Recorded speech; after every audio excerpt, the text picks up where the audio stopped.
Our next monument is to the great emancipator. But you have to look pretty hard to find any mention of slavery. That's because the Lincoln Memorial was built to celebrate national unity in the 1920s, a time when we were bitterly divided over race. This is a time in America where the Ku Klux Klan is rebuilding, their strong sense of anti-black, anti-immigrant. So to actually craft something that says, let us remember and embrace the African-American experience was not going to happen. The memorial was born out of the McMillan Plan, an ambitious proposal that expanded the National Mall over a mudflat. All that land that we're standing on was basically marshland that was filled in. And what it became was a kind of a canvas to project this whole symbolic landscape. Lincoln's location was no accident. His memorial was right across the river from Virginia in the mansion of the Confederate General Robert E. Lee. A new memorial bridge would connect Lee's house to Lincoln's memorial. It was really part of the symbolic way to say the North and South are finally back together. An artistic dream team would design the memorial: sculptor Daniel Chester French and architect Henry Bacon. For the building, Bacon emulated a Greek temple.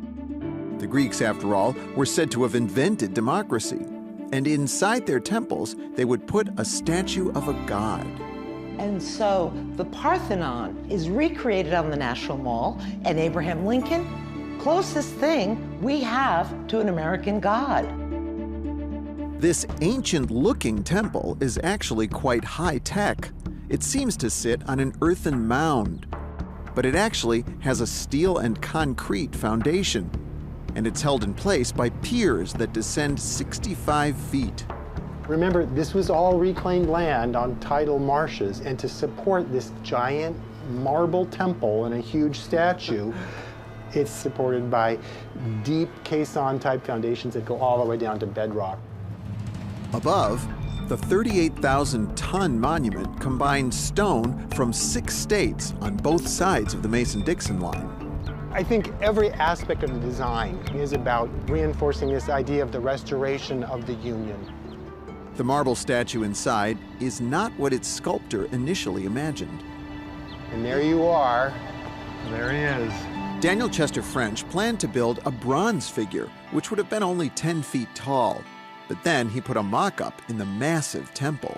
Why didn't they go with that? Because I think if you look at it, it's actually the scale.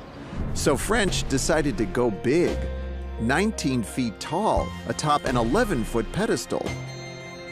But despite the godlike magnitude, French captures the president's humanity.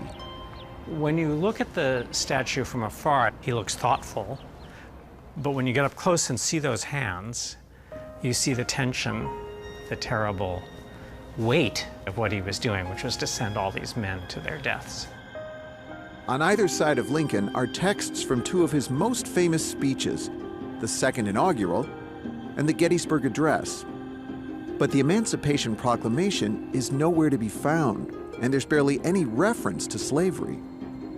The Lincoln Memorial is really America's definition of what they thought the Civil War was, which was a war to brother against brother, who put that aside to bring the Union back together.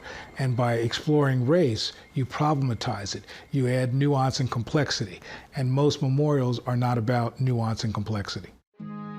At the dedication in 1922, seating was segregated, and speeches glossed over the cause of the Civil War. But the memorial's place in American life transformed almost overnight on Easter Sunday, 1939.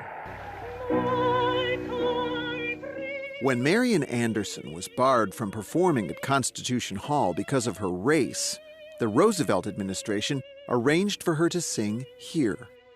And the Lincoln Memorial soon became a stage for the civil rights movement. I have a dream. The Lincoln Memorial becomes a site of protest or a site of promise, depending on your politics, right?